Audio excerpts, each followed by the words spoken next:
Would you consent to a search of your vehicle? Yes. Do me a favor and put your hands up on the dash for me. He's going to run the dog around the outside of the car for a routine drug sniff, okay? She had consent to. Holy sh**. It's July 11th in Holmes County, Ohio. Deputy Christian Wartz stops a vehicle on Township Road after seeing it follow too closely and cross the center line. At first, this looks like one of those traffic stops that should end with a warning, a quick conversation, and everybody driving away embarrassed but free. But the driver is nervous, the passenger is quiet, and K9 Axel is about to turn a minor lane violation into something much bigger.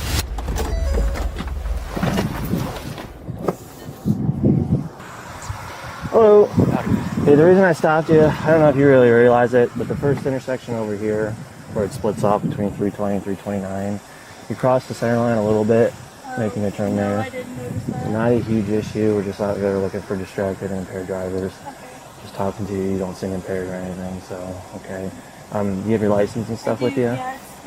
I'm more nervous than anything right now, so I'm shaky. So. Oh, you're fine. Like I said, not a huge issue. Okay. Do you have your insurance with you? Crumbled up, but it's there. Okay. Up to this point, everything looked normal, yeah? And let's see here.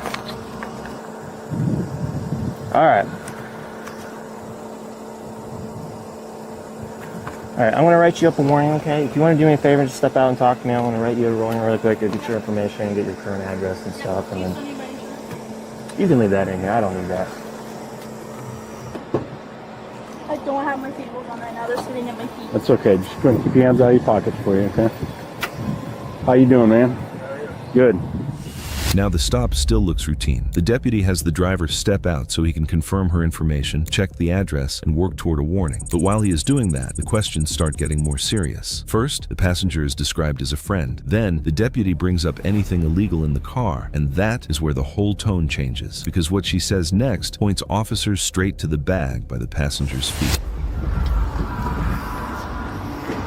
Just a warning book. I'm trying to see what's went wrong, but I guess the lady answers that give it away. Okay. I'll have you hold on to that, okay?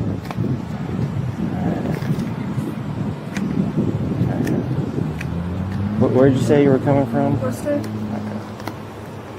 Who is this to you? He's a friend of mine. Okay. What's his name? Corey Baker. Do you guys live together, or No.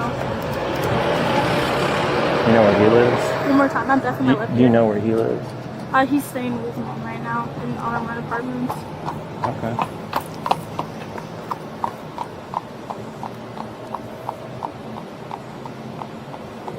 Alright. Is there anything illegal in the car that I need to know about? No, sir, there's not. I wouldn't let him have anything in my car, so. Okay. Alright. No drugs or anything like that? No. No weapons or anything like that? I do have a pellet gun, but there's nothing in it right now, so. Okay. Okay. Well, let me ask you this. Would you consent to a search of your vehicle? Yes. And he does have. He says stuff on him. Okay.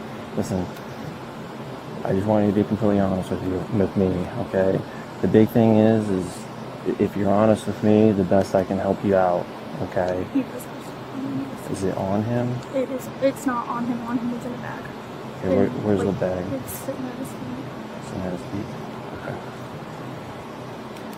You said this is your car, okay? It is my car. You okay if I run my dog around the car too? Yes. Okay. Yes, Sweet. yep. And then you're okay if we search the car too, okay? Okay, listen, hang tight for me, okay? I'm gonna do This officer is very smart. He separated the lady from the guy, yeah? that really quick. If you want, just kind of, you can sit on my front push bar for me, okay? She gave him an answer quick. Now K9, Axel comes out, and this is where the stop officially moves past questions. The dog works around the outside of the vehicle while officers keep the scene controlled, especially with the passenger still close to the bag. Once Axel alerts, the search is no longer just based on suspicion. Now officers have a clear reason to get inside the car, and that bag by the passenger's feet is about to become the main problem. Please stop. Please stop. Come on. Yeah, if you can. Do me a favor and just put your hands up on the dash for me. He's going to run the dog around the outside of the car for a routine drug sniff, okay? Wait. He's in trouble. Hey, keep your hands up. Check. Guys. Get. Check. Up. Check. Why they didn't take the guy outside of the car first before they search? He might hold a gun or something. Yeah, it's better for them to take him out of the car.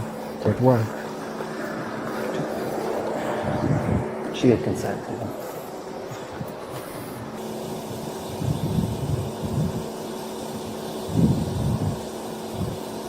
Don't forget.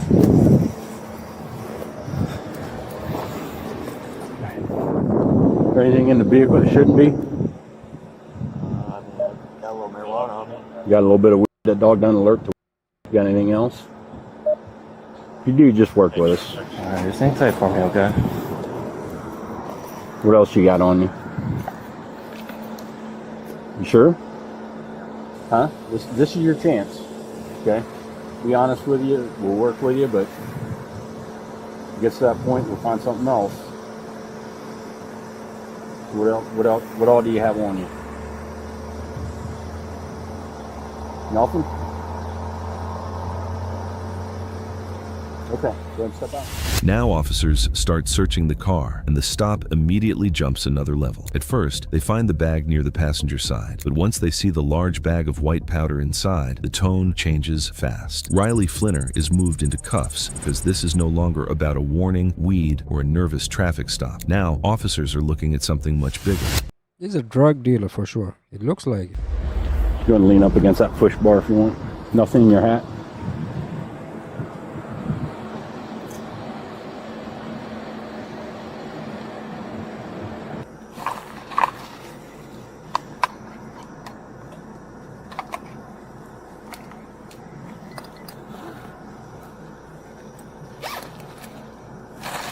Holy sh! Temporary log 24N. Passenger side, forward one.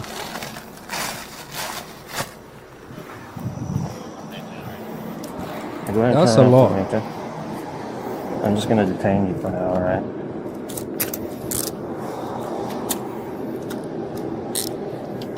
You know, put me in your car. And she is going to get in trouble for sure because she knew from the jump that he has the drugs with him. So she will get in trouble for sure. Okay, I'm gonna have you come to this side, okay? I'm gonna have you sit in the back of my car. Station's not going to blow off the thing, is it? I'll grab it here in a second, okay? Whoop, you alright? Nope, going down. Just go ahead and have a seat for me, okay?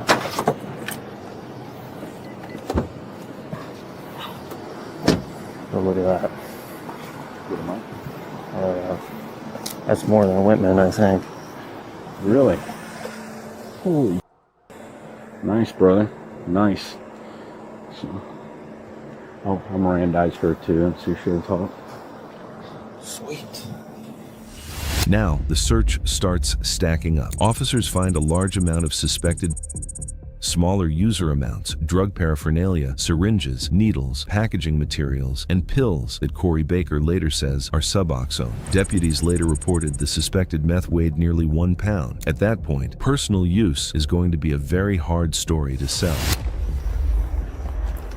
The cop he looks like he has a lot of experience. That's why he could find those drugs very fast, yeah? There's a bunch of stuff in there, too. What's that? They got user amount in here, too. Okay. She was pretty forthcoming once I Mirandized her. Yeah, she was with. I brought her back here. She told me he had stuff at his feet. It's got to be like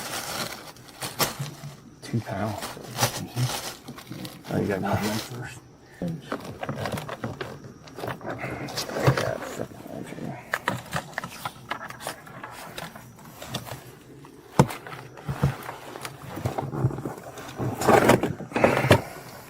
Oh wow. A whole Yeah, lot I'm of gonna call weapons. Terry really quick. Syringes too.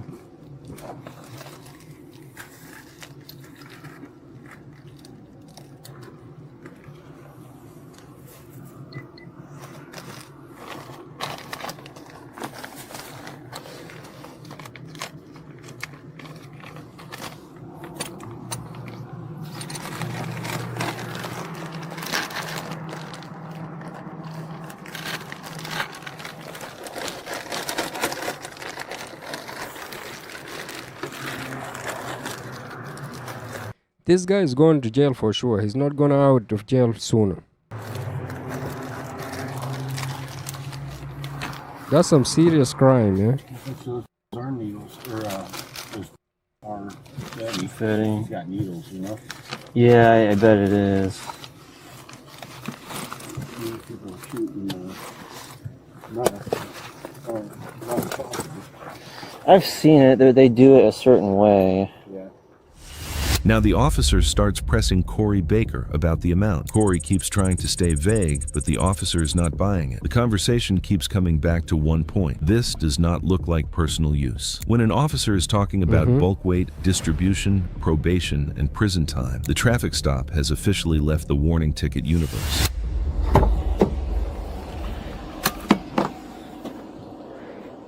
That's not a personal use at all.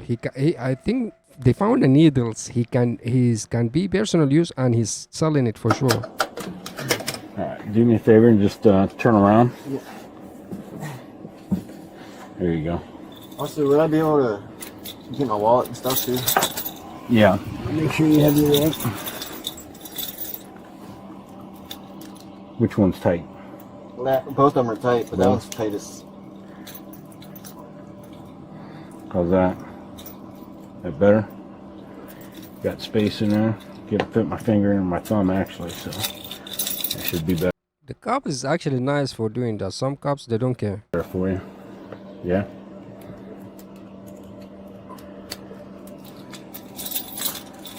He could say it's not made for comfort and he just can't leave, but you know, he's helping him, yeah?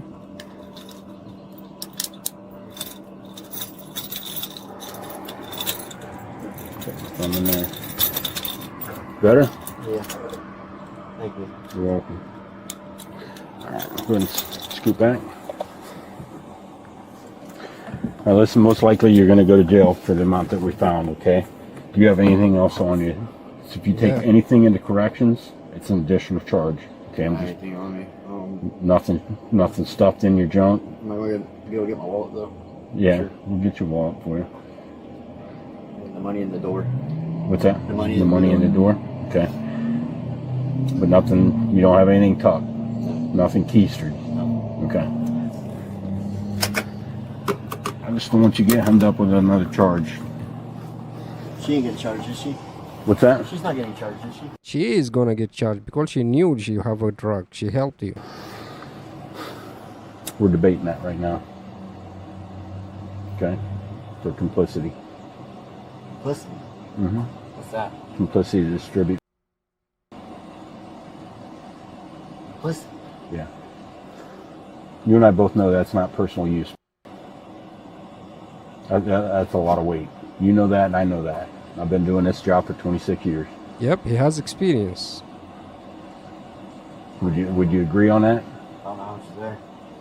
Yeah, you do. Listen, don't bullshit me, dude. I've been around the block a few times. Okay? You know exactly how much is there. You can be honest with me. Like I said, we're going to go back and weigh all this stuff. You know what I mean? We're going to go back. We're going to weigh it. We're going to know. This cop is super smart. He's very smart. He's trying to get him speak, yeah? I'll be the first one to tell you if you got ripped off, 10, 20 grams. Because I'm willing to bet whoever you picked it up from didn't weigh it in front of you. Am I right in that?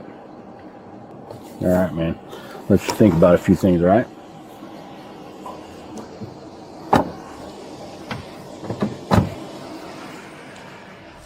Now the officers compare notes with each other, and the picture gets clearer. They talk about Corey claiming it was personal use, his probation history, Riley writing a statement, and the need to photograph everything they found. This is where the case starts getting organized. Not just what did we find, but who knew what, who said what, and what evidence needs to be locked in.